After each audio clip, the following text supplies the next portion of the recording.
Hello everyone. Last lesson you have studied transmembrane transport and absorption. I think you have known different routes of administration affect the process of absorption. So what will affect the process of drug distribution?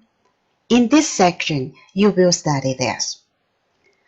Drug distribution is a process by which a drug reversibly leaves the bloodstream and enters the interstitium and cells of tissues.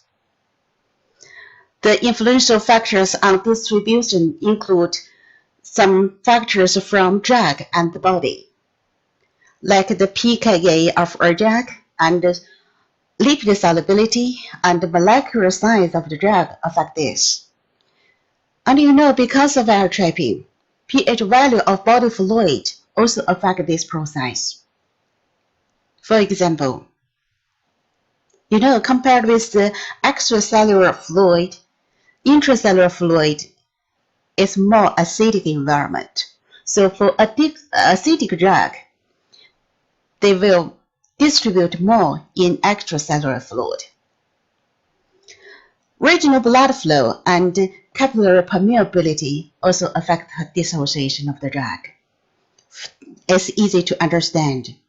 For the organ rich of blood supply, the drug distributes more and faster. Capillary permeability in different organ tissue, maybe they're also different. Later, I will introduce physiological barriers in the body in detail.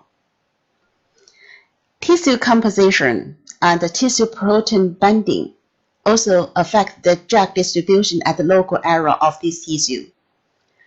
For example, thyroid gland. Iodine, it is an important source for the synthesis of thyroid gland hormones. So, thyroid glands can initiatively uptake iodine. The concentration of iodine in thyroid gland is much higher than that in blood. It is almost 30-fold. Plasma protein binding rate. It can affect drug distribution in blood vessels and outside of the blood vessels. Later, I will introduce that in detail. First, physiological barriers on body distribution. First one is blood-brain barrier. In the brain, the capillary structure is continuous, and there are no slit junctions. Look at this figure. Compared with peripheral capillary, the endothelial cells of capillary in brain tissue, these cells connect each other very tightly, without slit junctions. Especially, there are horizontal cells around the endothelial cells. That's why it's very hard for exogenous drugs to cross BBB. To enter the brain, the drugs must pass through the endothelial cells of the CNS capillaries or be actively transported. So blood-brain barrier is a mechanism that creates a barrier between brain tissues and circulating blood. So it serves to protect the CNS. But actually, the permeability of BBB also can be changed by some factors, like drugs or disease. Now, for example, meningitis, it is a disease in the brain tissue. When a patient with this meningitis, the permeability of BBB will increase. At these conditions, usually penicillin, in normal state, it cannot pass across BBB. But for the patients with meningitis, penicillin can pass across this barrier. So that's why penicillin is effective in the treatment of meningitis. Placental barrier. It is the physiological barrier separating the fetal blood from the maternal blood. The permeability of this barrier doesn't differ significantly from other biological membranes, so we should be aware of the potential exposure of a fetus to any maternal drug intake. So in the following chapters, you will study many drugs, and you will know well many drugs are forbidden for the pregnant woman just because of this. Plasma protein binding rate also affects the drug distribution inside of the blood vessels or outside. After absorption, drug enters the blood. In blood, drug will exist in two forms, free drug and bound drug, because drugs can bind to the plasma protein in blood. These two forms, you have studied dissociation last time. The drug in any fluid, they will exist in ionized and unionized forms. But here in blood, because of binding reaction to plasma protein, drug also exists in free drug or bound drug. It's different two forms. And this reaction is similar to the dissociation. It also is reversible. Free drug can convert into bound drug. Bound drug can convert into free drug. It also determined by the concentration gradient. So when this reaction reaches a dynamic balance, we can get this equation. Here, PT means the total amount of protein, and the dP here means bound drug. This means the concentration of free drug in the plasma. This Kd here, it also is a Kd, but it is different from that Kd you have studied last time. It means affinity of drug binding plasma protein. So based on this equation, the plasma protein binding rate, it is affected by concentration of free drug, quantity of plasma protein, and Kd, this affinity of drug binding plasma protein. Because, only free drug can pass through capillaries to reach extracellular sites of their action. So only free drugs are active. Bound drug, because of they are binding to the proteins, so they seem to grow up. The molecule of the drug is very large just because of binding to the proteins. So they are unable to cross the biological membrane. So they are able to arrive at the local area of their action. They are inactive. But because this reaction is reversible, when the free drug metabolized and excreted, the bound drug can release free drug in the blood. So this bound drug work as a temporary reservoir of drugs.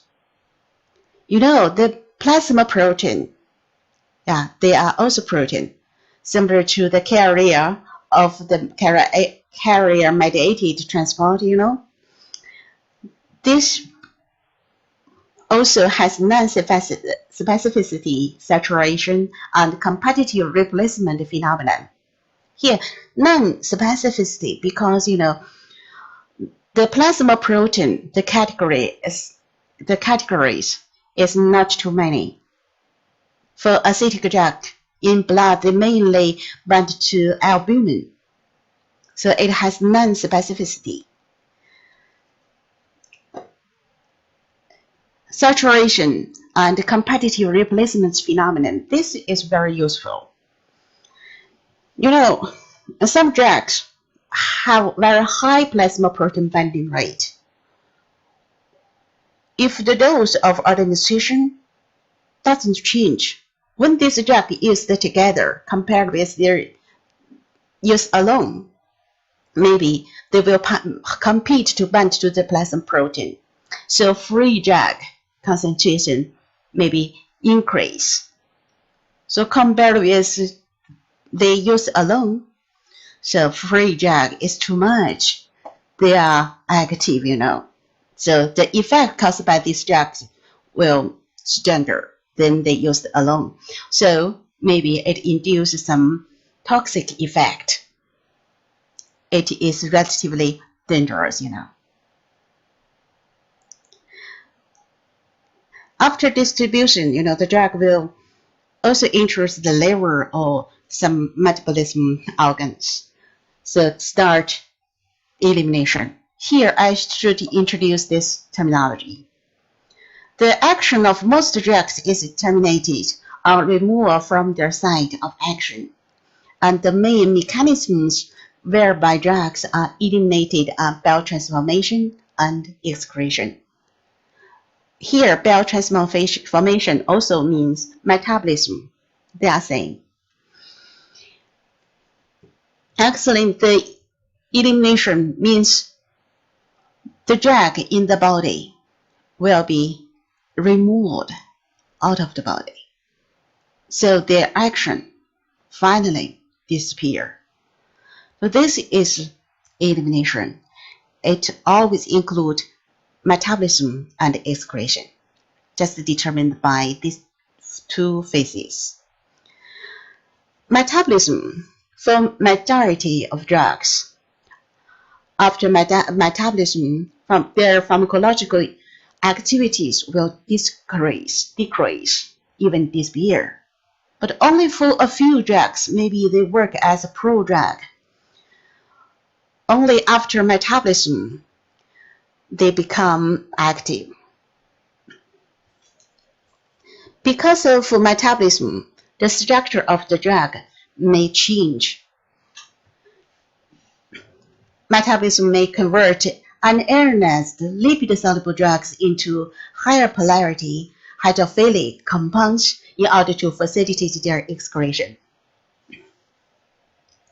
The primary organ for drug metabolism is liver, and other organ tissues sometimes also can metabolize some drug, like intestines, lungs, skin, and kidneys. The result of metabolism it is increase the drug's water solubility, so makes the drugs easier to be excreted. Procedure of biochemical reactions in the liver includes two main steps. Phase 1 include oxidation, reduction, and hydrolysis, these chemical reactions. Phase 2 means synthetic or conjugation reactions, which involve chemical combinations with a small molecule such as glucuronic acid, glycine, acetic acid, and so on. So the result is increased water solubility. Most drug transmembrane transport by simple diffusion, so it will affect by the air trapping. When the drug water solubility increased, once they enter the tubular sites, they will quickly excreted with the urine. It is very difficult to diffuse back into blood.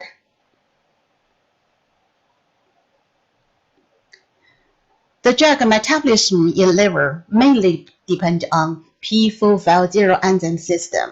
So it is the main hepatic drug enzymes. It is a group of enzymes which catalyze drug biotransformation reactions. The abbreviation of cytochrome P450 is CYP. It is an integral component of the macrosomal oxidases, plays the key role in the oxidative reactions. There are several features of CYP. These enzymes also are proteins in the body. And this CYP can metabolize many drugs. So it can be saturated and it has lack of specificity.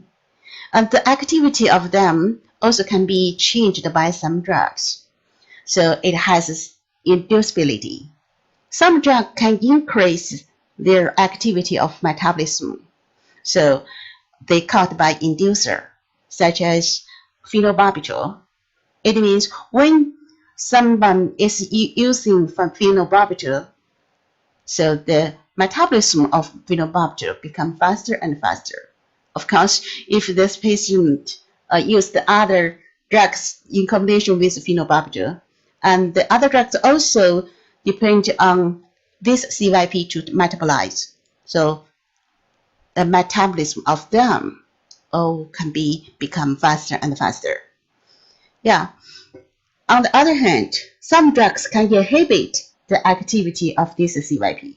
So they are called by inhibitor for these enzymes, like cimetidine. Yes, after using cimetidine for a period, the metabolism of cimetidine and other drugs also can be slowed. Okay, that's all for this section. Here, I also give you a question. After metabolism, the next step of a drug in the body is what? Can you fill in this blank? Go to study next section. That's all. Welcome back. After metabolism, the drugs increase water solubility, so it facilitated the excretion. The primary excretory organ is kidneys. And of course, similar to metabolism, other routes also can metabolize and excrete the drugs. For excretion, it includes gastrointestinal tract, respiratory tract, saliva, milk, and sweat. But you know, the kidney is the main organ for the drug excretion. Most drugs excreted with the urine. And this process is similar to the urine production, include glomerular filtration, active tubular secretion, tubular reabsorption. And you have studied this excretion. It also means the drug transmembrane transport from blood into the tubule.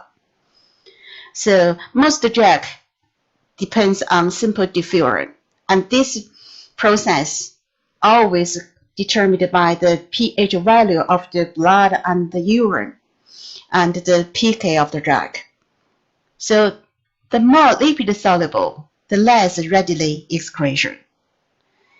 And the pH value of the urine is an important influential factor of renal excretion.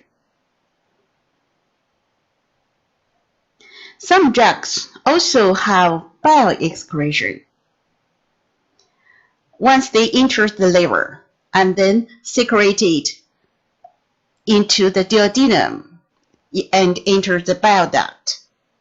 So actually, for some drugs, if after metabolism in the liver and then excreted in the bile duct, if their structure has no change and still have pharmacological activity, for example, some antibiotics, maybe they are very useful in the treatment of biliary tract infection. But because of bile excretion, here there is one concept for you: enterohepatic recycling. What is this phenomenon? Look at. This means drugs excreted into duodenum by bile can be partially reabsorbed in intestine, which forms enterohepatic recycling. You know, no matter what route of administration, not only for oral administration route, the drug will enter the liver and then secrete it into the bile duct and then enter the duodenum. You know, here drugs can be reabsorbed into the blood. Because of this portal way, short way between the gut and the liver, the drug also can enter the liver again and then excreted into the bile, enter the gut, reabsorbed. So it forms a recycle. So you can understand This phenomenon prolongs the duration of the drug in the body. It slows the drug excretion.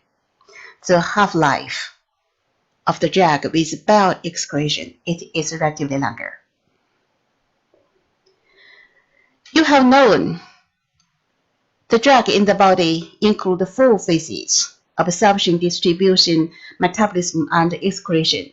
But actually, they are not enough to describe the pharmacokinetics. Let's go on, study some other basic concepts and general principles. Do you still remember this figure? Yeah, these curves for different rules of administration describe the relationship between the drug concentration in plasma and the time. So this is CT curve. And you know, the effect of drug depends on the concentration of the drug in plasma. So it also have a TE relationship. Means there is a relationship between the drug effect and the time. You know, this effect is determined by the drug concentration in the body.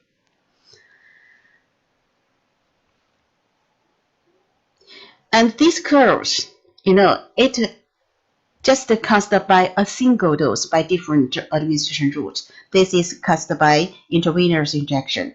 This is oral administration, just administered a dose of a drug once. Now look at this figure.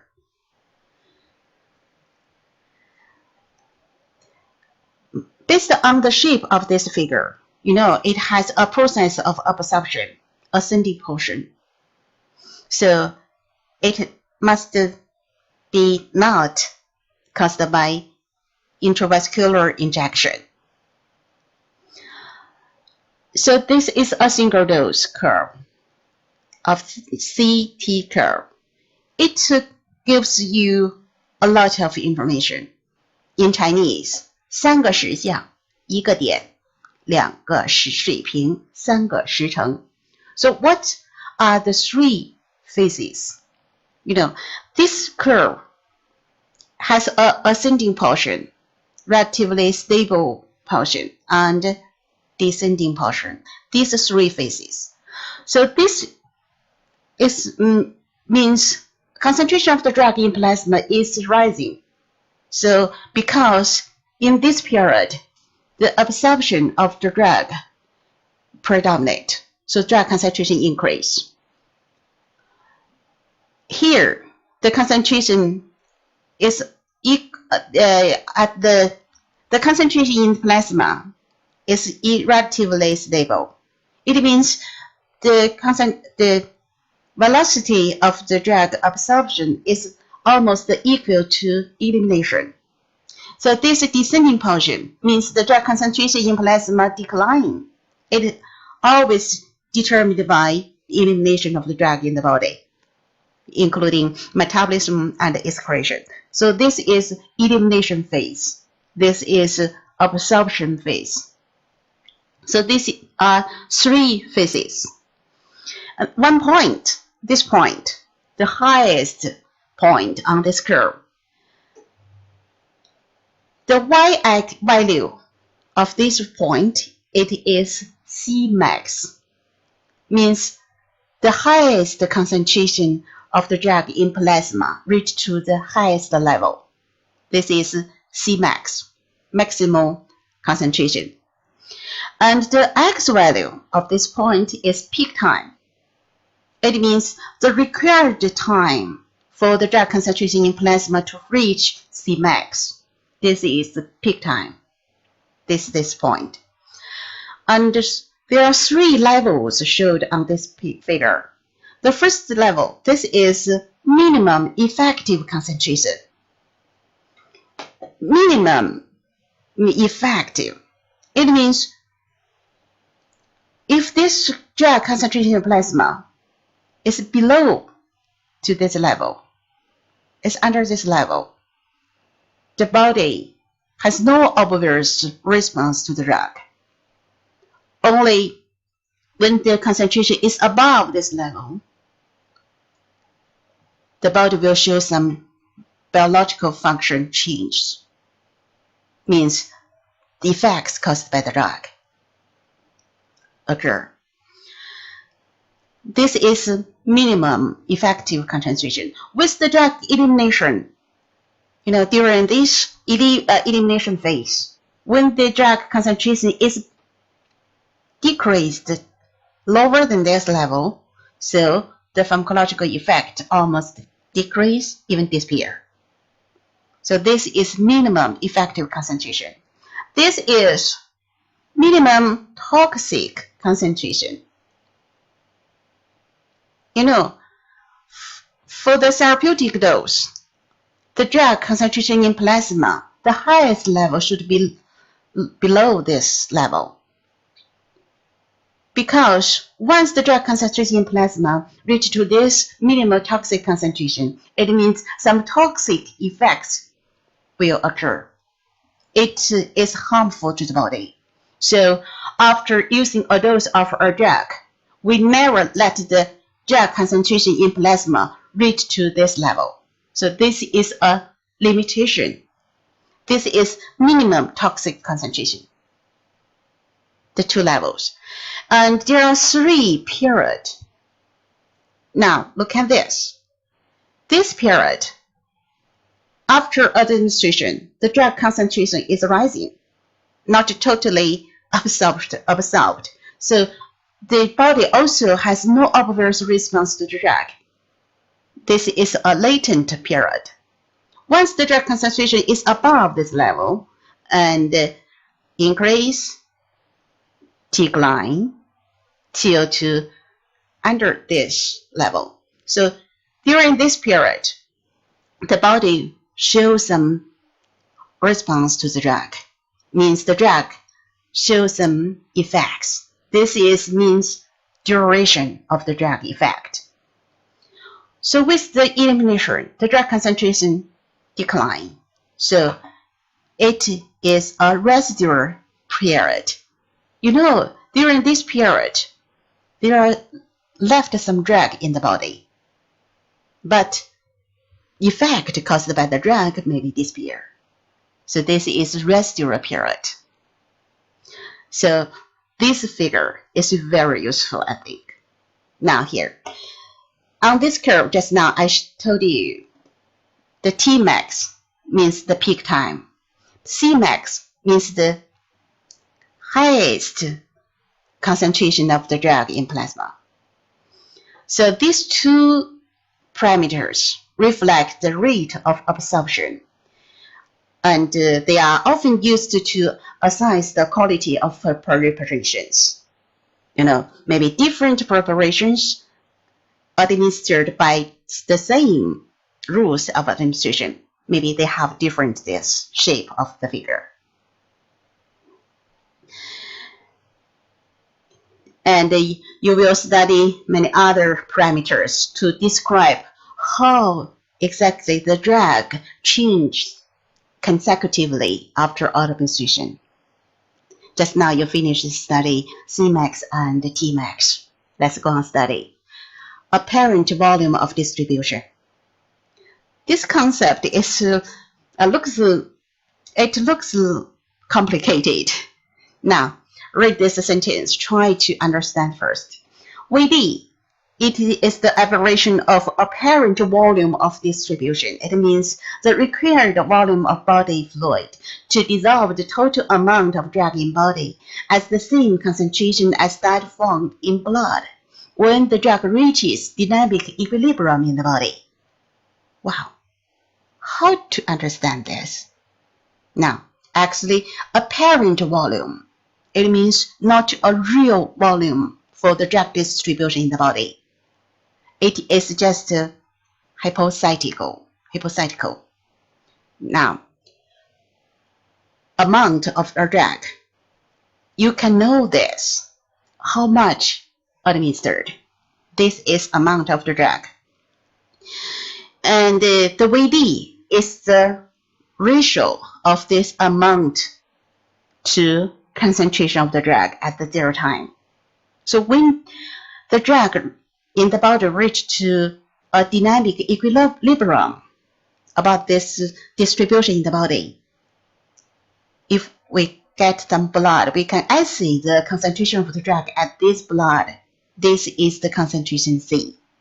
Actually, at the time of equilibrium, this is C0. So this ratio is Vd. So maybe you are curious about how to know when it is the equilibrium.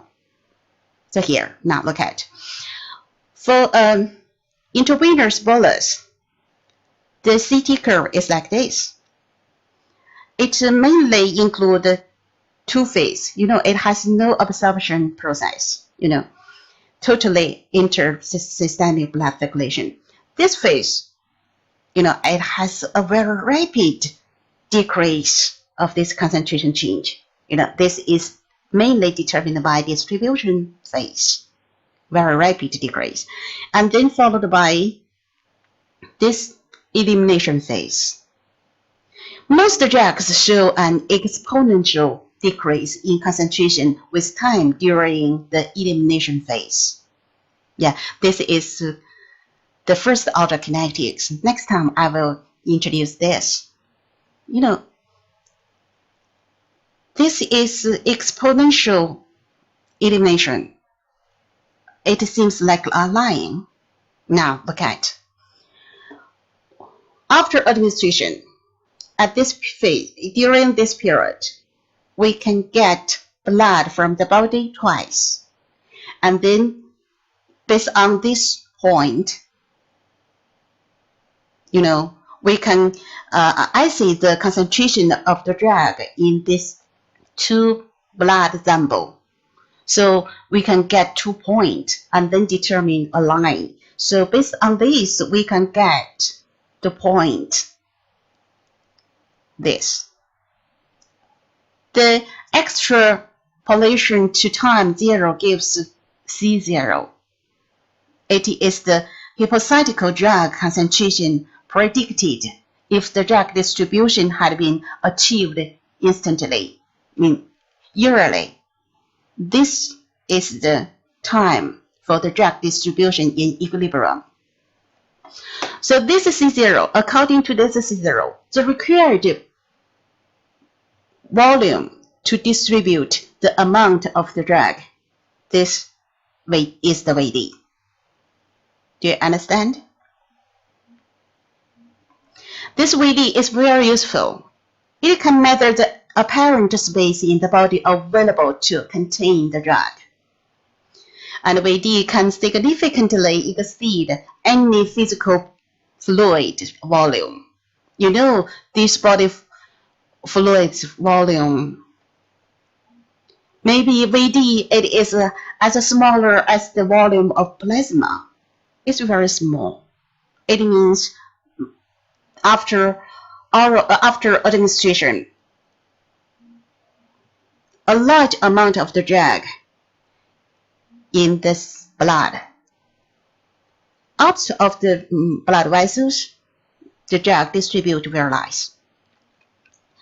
And the Vd, it also as large as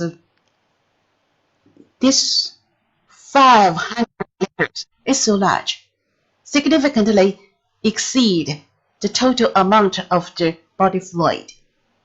So it's really high. It means the concentration of the drug in plasma for this drug is very, very low. So much amount of the drug where they distribute. Yes, it must be outside of the blood vessels. So the clinical significance of Vd include it can help us to presume the distribution scope of a drug in blood vessels or in the other tissues. It also can help us to determine the amount of drug which can reach the anticipant C related to Vd. According to this equation to calculate the required dose to reach the anticipant's concentration. according to this VD, you can know this. How much is it? Okay, that's all for this part. Next time, I will teach you others parameters. Welcome back. In the last section, you have studied pharmacokinetic parameters. These parameters are constants, which describe the regularity of the dynamic changes of drugs in the body. You should understand, and you also should know well them, because they are really important. They can help us to rationally administer drugs so that the ideal therapeutic effects is achieved. So it is necessary for you to memorize how to state them. Let's go on. Area under the curve. The abbreviation is AUC. It means the area under the concentration time curve of a single dose of a drug, which can be calculated by trapezoid rule. This AUC means the area under the curve. This curve is CT curve caused by a single dose by any routes. Like this curve is caused by intravenous injection. This curve is caused by oral administration. For oral administration, this area is the AUC. For this curve, this area is the AUC. It reflects the relative amount of drug which enters the blood circulation. I think you can understand. After administration, how much the drug enters the blood. The exact amount, it is impossible to know. So we just use this AUC to estimate. So it is just an estimated value. It can help us to appraise the extent of absorption of drug and the quality of preparation. And based on AUC, we can determine bioavailability. So it also is important parameter. Bioavailability is defined as the fraction of the unchanged drug that reaches the systemic circulation by any route. So this is the fraction. That's why we use this letter to describe bioavailability. It indicates the rate and the extent of absorption into the blood circulation following administration of drug by any routes.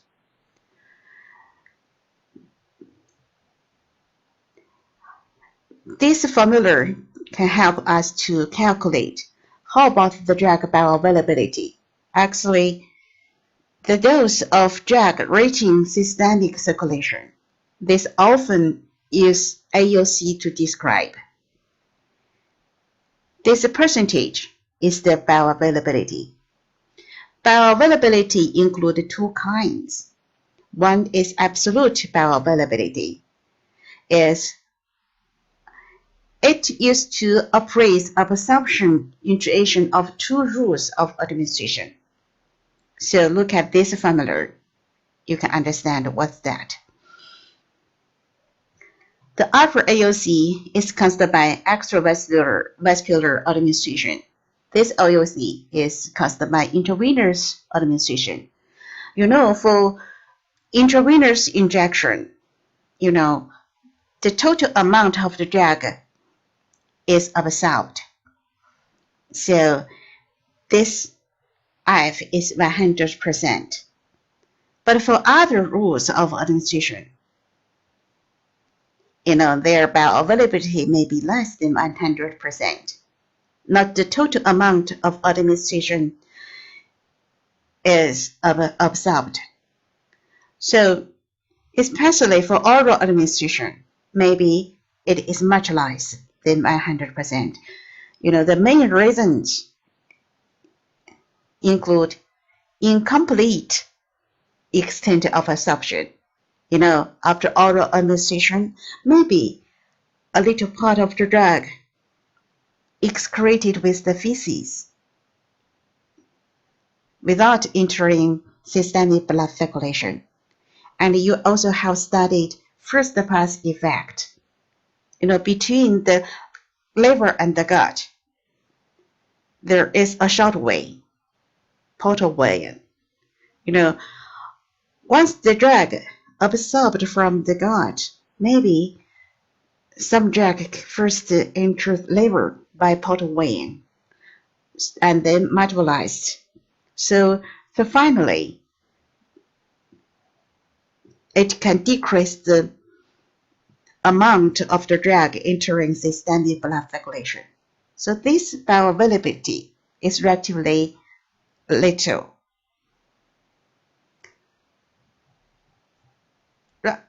Bioavailability also has another relative bioavailability.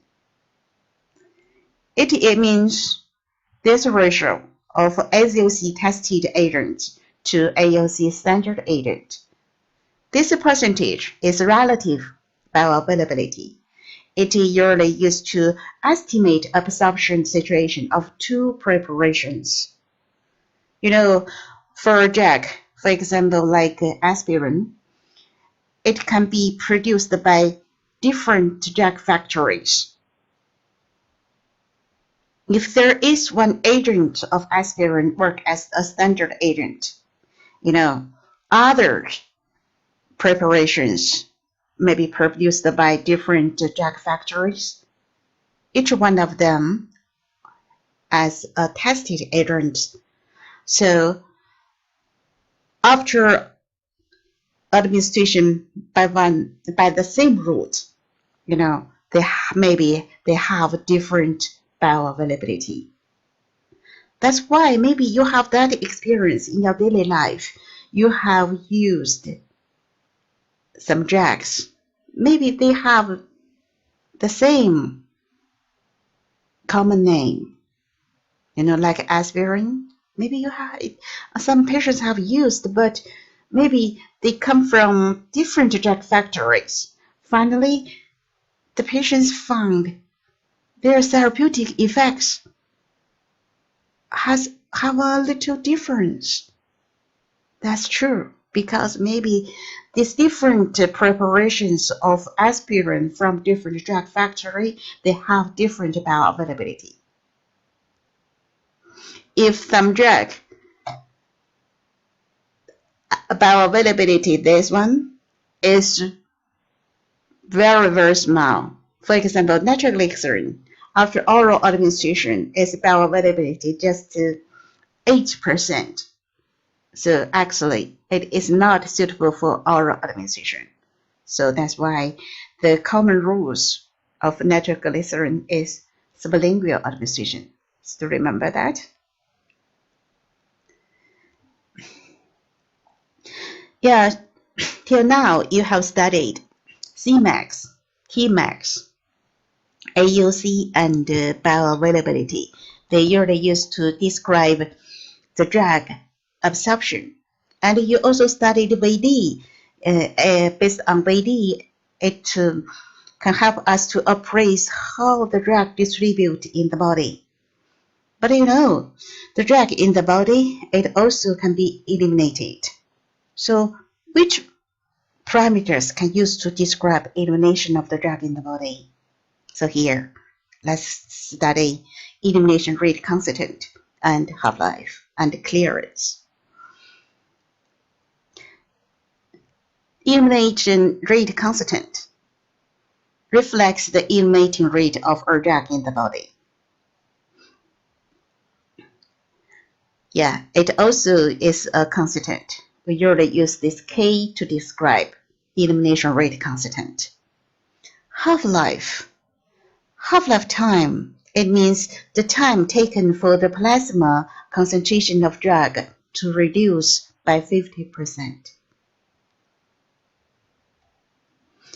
It also means the required time when the drug concentration reduced to 1/2. So here, these two sentences just different descriptions about half-life. What is it? Actually, the meaning of them are same. Half-life also indicates the time required to attain 50% of a steady state after repeated use of a drug. It also indicates to decay 50% from steady state plasma concentration. The required time is half-life. There is a formula to calculate half-life. Actually, there are two formulas, just determined by mode of kinetics. For first-order kinetics, this formula, this K, means the elimination rate constant for first-order kinetics. And this K0 is the elimination rate constant for zero-order kinetics. This is C0. The half-life, it means the required time when the drug concentration reduced to 1/2. This concentration, it is C0.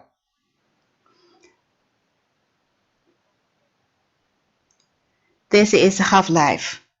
This is maybe can be considered as the most important pharmacokinetic parameter. So in the following chapters, you will study many drugs. Their half-life always introduced in the textbook. And of course, for the drug, their introduction also tell you how long is this half-life.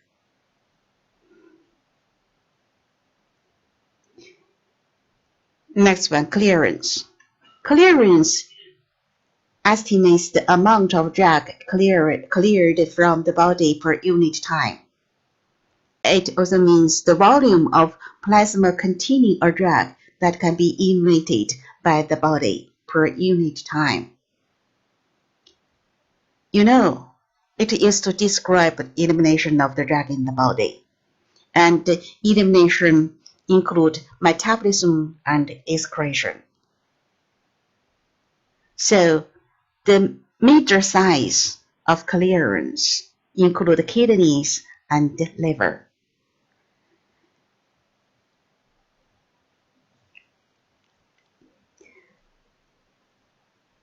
Usually, the clearance of unchanged drug in the urine represents renal clearance. Within liver, drug elimination occurs while biotransformation of parent drug to one or more metabolites, or excretion of unchanged drug into the bile, or both. So the metabolites, the clearance of metabolites from the parent drug, or the clearance of unchanged drug into the bile excretion. That also represents the liver's clearance. So this parameter measures the ability of the drug to eliminate the drug. The total clearance is a composite estimate reflecting all mechanisms of drug elimination, and it is calculated as this formula. So according to this formula, you can understand this clearance is directly proportional to the VD, and it is inversely proportional to half-life. Actually, because for most drugs, VD is a constant, so half-life is often used as a measure of drug clearance. That's all for this section. Maybe in your mind, you have a question. What are the first-order kinetics and zero-order kinetics? Next time, I will introduce this. And what are their characteristics? You also need to know well. Go to study the next section. That's all for this section.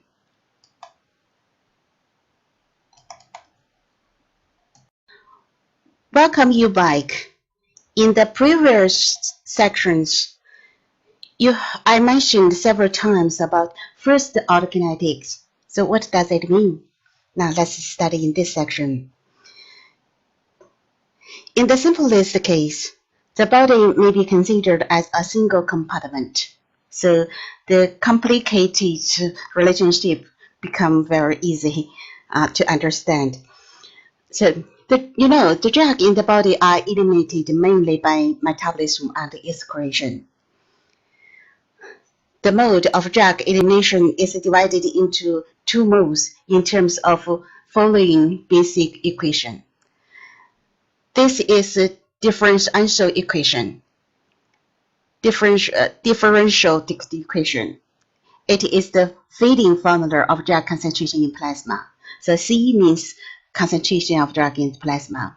And this negative sign means the drug concentration is decreasing with time after administration. And this K is elimination rate constant. So what is this mode? It's usually determined by the exponent n. When n is 0, it is zero-order kinetics. When n is 1, it is first-order kinetics. In fact, most drug exhibits first-order kinetics. So what it is like? When n is 1, based on this equation, and then after the mathematical operation, we can get this result. Yeah, this mathematical process, you don't care. You don't just memorize this result. This equation describes the relationship between the CT, C0, and T. C0 means the concentration at the initial period, initial time. And T means the interval time between CT and C0. CT. So according to the definition of half-life, the required time for the drug concentration to reduce half. So when CT is half of C0, this time is half-life time. So finally, the result is this. So I think you are clear now. Half-life is just related to elimination rate constant. So it also is a constant. It is very important pharmacokinetic parameter. The clinical significance of half-life. It reflects the rate of elimination. If this time, the required time, half-life, is very long, it means the drug elimination in the body is very slow. When half-life is very long, it is very short, it means the drug elimination in the body is fast. So it often guides us to determine interval time of administration. Now let's look at the characteristic of first-order kinetics. First-order kinetics can be characterized by this. Now look at, try to understand, and then I will explain for you. The rate of drug elimination, it means the elimination dose per unit time. It is proportional to the plasma drug concentration and follows an exponential decay function. So look at, in plasma, the drug concentration, we assume it is 800. And the unit time is 2 hours. So 1 unit time passed, it is left 400. 1 more 2 hours, it is 200. 1 more 2 hours, 100, and then 50. So look at, in unit time, elimination dose is, in this unit time, is 400. In the second unit time is 200. Third one, 100 folds. This is 50. So this elimination dose per unit time is proportional to the C0. If this is high, it is relatively more. If it is low, it is relatively less. So this is directly proportional to the plasma drug C0. This is proportional to the plasma drug C0. So it follows an exponential decay function. Remember CT curve, after a single dose by intravenous injection, the CT curve is like this. When we convert the real concentration of the drug in plasma into log concentration, this curve converts into a line. So this is a semi-logarithmic CT curve. There is a relationship between the CT, C0, and T. So look at this. I think you have studied this. Actually, it is a linear relationship.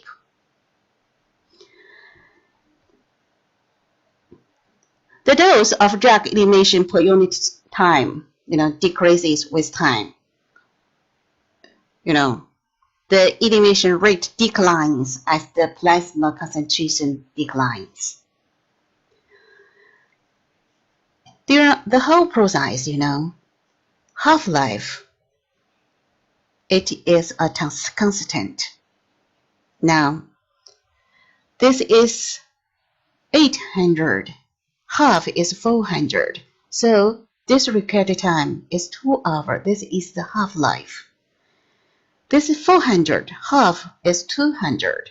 This also is half-life. 2 hours. That's all. This is a constant. So it is just determined by elimination rate constant. Okay. For a drug, this is a constant. So half-life is a constant too. So this is the first order kinetics. For most drug, they exhibit first order kinetics. Only a few drugs exhibit zero order kinetics, like aspirin, phenytoin. Yeah, you will study these drugs. Because the body function of elimination of a drug, sometimes, like liver or kidney, they are very important for metabolism and excretion. Their functions are limited, So the body has a limitation to eliminate some drug. So maybe it is caused by upper limitation. Now, here means when some drugs, the dose of administration exceeds elimination capacity, this upper limitation of the body to eliminate. At these conditions, this is zero order elimination, zero order kinetics. It can be characterized by this. Now, look at this. Let me explain in detail. The rate of drug elimination is constant and independent of C0. Look at this. Also, we use these numbers to describe. Now, this drug dose exceeds the body capacity to eliminate. If for a drug, the body elimination upper limitation is 200 each 2 hours per unit time. If this is 2 hours too, so if this capacity is 200, now the dosage of administration is 800. It's too much. So the body elimination about this drug according to this capacity. So when 2 hours has passed, the concentration left 600. 1 more 2 hours, it is 400, and then 200. So during this period, in unit time, the drug elimination dose is 200. It is a constant, unchanged. It is independent of C0. When this is C0, is this. When C0 is this, is this.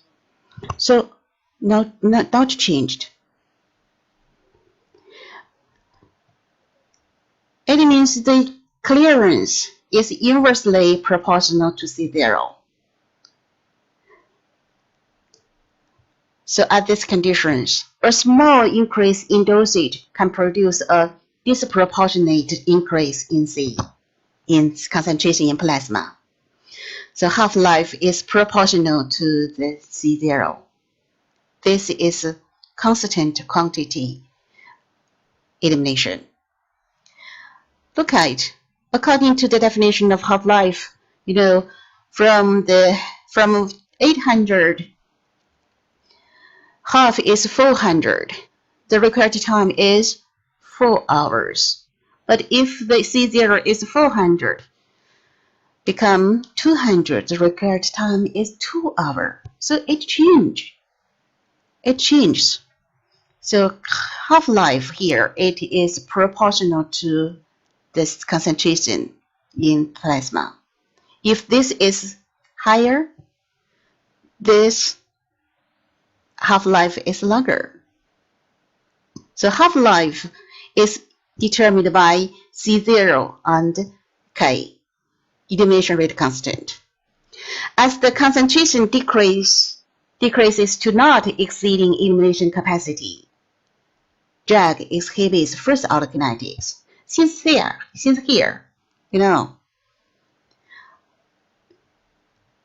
with the drug elimination in the body, it is lower than this, 200. So since here, it exhibits first order kinetics. Now look at half-life is a constant. And the dose eliminated in unit time, it also declines. This is the first order, this is zero order kinetics. It is a constant quantity elimination. First order kinetics, it is a constant proportion elimination.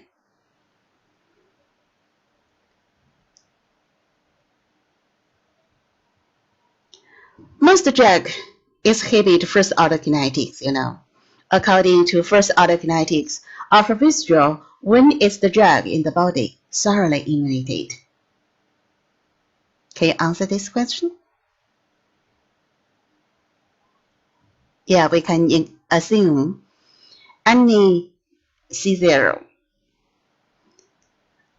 At the beginning, we considered it is 100%. And then we use the percentage of the C0 to describe this change.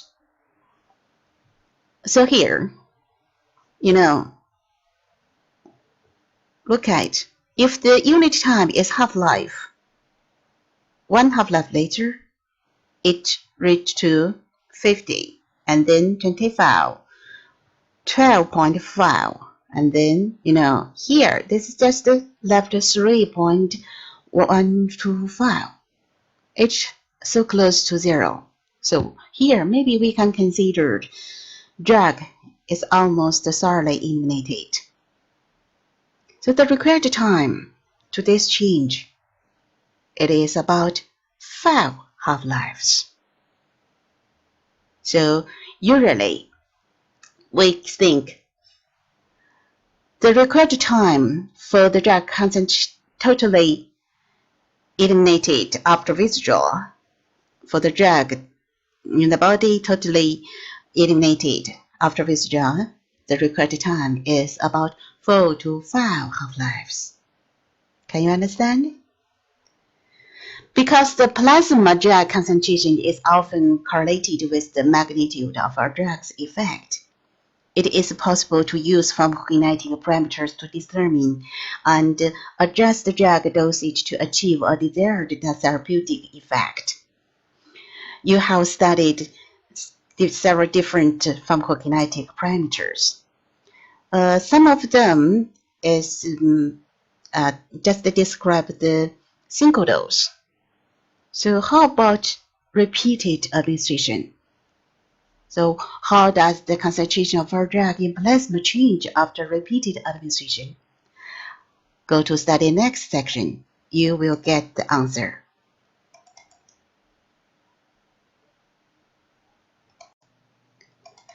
In the previous sections, you have studied several pharmacokinetic parameters. Some of them are based on a single dose, but actually in clinical practice, majority of drug therapy need multiple doses. Repeated and continuous administration is necessary. But how does the concentration of the drug in plasma change following repeated administration? Maybe you are curious about this question. Please go on studying. Most drugs exhibit first-order kinetics. According to the first-order kinetics, the amount of drug in body may increase following repeated administration until that dose of drug elimination is equal to the dose of drug absorption. Namely, the amount of drug in body no longer increase and reach a steady state concentration. This concentration at a steady state is called by CSIs. It can be calculated by these parameters. I think you know this is clearance. This means rate of elimination. This is rate of administration. When the drug concentration reach to CSIs, they are equal. This DM means maintenance dose. This interval time is tau, and this is elimination rate constant for the first order kinetics of our drug. VD means apparent volume of distribution. I think you still remember these parameters. And this is the CT curve obtained following repeated administration by intravenous injection. When CSIs reached, the drug concentration in plasma fluctuate between the two levels. And this level of the CSIs should be in a scope between minimum effective concentration and minimum toxic concentration.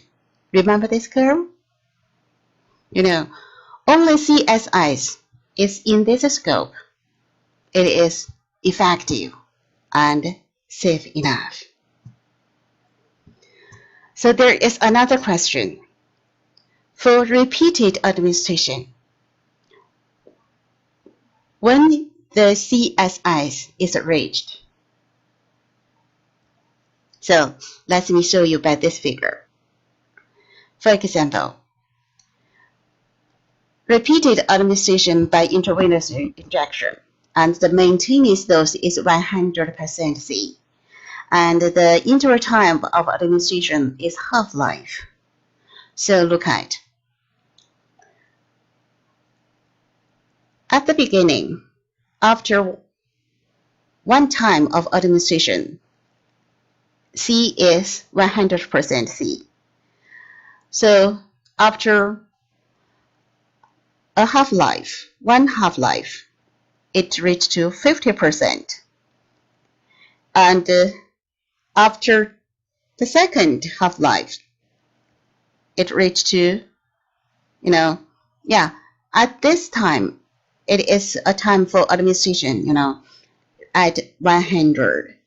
So another half-life, it reached to 75%. And then administered again, reached to 175. And the third half-life passed and then reached to this. After full 5 half-lives, it's over 90%. And then here, if till 5 half-lives, it's so close to 100. This is so close to 200% of C. So we can get this curve. This is the drug concentration in plasma changes like this. With this continuous administration, the drug concentration in plasma, the lowest level, it finally very close to 100. The highest level, finally, it will be very close to 200% of the C. So finally, this is the CSIs will fluctuate between 100 and 200% C. So here you can understand the required time for repeated administration is 4 to 5 half-lives. This is the conclusion. So look at this. Look at this figure. This figure describes the CSIs reach to a steady state. This means accumulant in the body. This means eliminated count. So when CSIs reached means elimination rate is equal to the administration rate. No more drug eliminated and the more drug concentration changed. So this reached to a CSIs. So the conclusion is CSIs will be reached after 4 to 5 half-lives following continuous administration. When steady state concentration is reached, actually RA is equal to the RE. And for one dose, drug in plasma will be almost thoroughly eliminated after 5 to 4 half-life. Do you still remember this? Last section, I taught you this. So here, I want to give you a question. For a drug, if the half-life is 4 hours, and continuous administration of this drug, when the CSIs reached, can you calculate? Usually I think this 5 half-lives is better than 4. It's very close to the 200% or 100% of C. So how much is this? It should be about 20 hours later, right? It's just determined by half-life. It is not related to the maintenance dose and the interval time. Now look at these figures. If you want to increase the dosage or frequency of administration to shorten the required time to reach CSIs, actually it is impossible. Now look at the figure A. It means increase the frequency of administration. But you know, the required time to reach CSIs, it also is about 5 half-lives. So actually, only the level of the CSIs is increased. It doesn't shorten the required time to reach CSIs. This figure showed increase the dosage of administration. It also is useless to shorten the required time to reach CSIs. Yeah, it also only increases the level of the CSIs. But we have one method to shorten the required time to reach CSIs. It is loading dose method. It means the first time administration dosage is the double dose of DI, maintenance dose. So after, it will very soon reach to CSIs. Because you have known CSIs always fluctuate between two levels. So at the beginning, the first dosage is double of that of maintenance dose. It will reach to CSIs very soon, immediately. Okay. If this administration route is oral administration, the loading dose, it is double dose of DI. If it is intravenous infusion, it's different. Okay, that's all for this chapter. There is a summary of pharmacokinetics. In this chapter, you have studied drug transmembrane transport. Here you studied the patterns of drug transmembrane transport, especially simple diffusion. It is more important, and because it is most common for the drugs. Here, this transmembrane transport usually is affected by air trapping and pKa. These are more important. The drug in the body, it experiences ADME, the physiological disposition. About absorption here, you mainly study the administration route. And there is one important concept for you, first pass elimination. And you also studied BBB during your study distribution. And here you also studied plasma protein binding rate and some influential factors. Metabolism, you studied the enzyme inducibility is very useful. Excretion size is main in kidneys.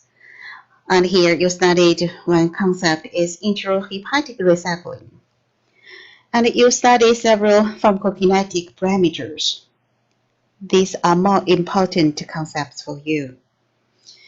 And you also studied elimination kinetics of drug, first order kinetics and zero order kinetics.